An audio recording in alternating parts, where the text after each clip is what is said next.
Unit होने के बाद मेहमानों का सभी मिलता है साथियों। इसलिए हम उस सदगुरु के शब्दों पर, उनके भजनों पर अमल करके उनके वाणी वचनों को अपने अंतर में उतारने का प्रयास करें, क्योंकि ये जीवन अनमोल है साथियों।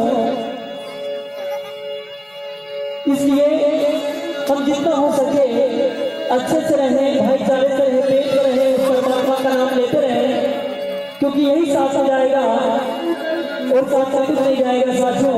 इसके भजन कुछ इसी तरह से है कि कई जाएगा कई नहीं जाऊंगा, जैसा आया है वैसा चली जाऊंगा। इसलिए एक दिन यहाँ से सभी को जाना है, इसलिए कुछ हम अच्छा कर लें, शब्द की सर से है।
Oh,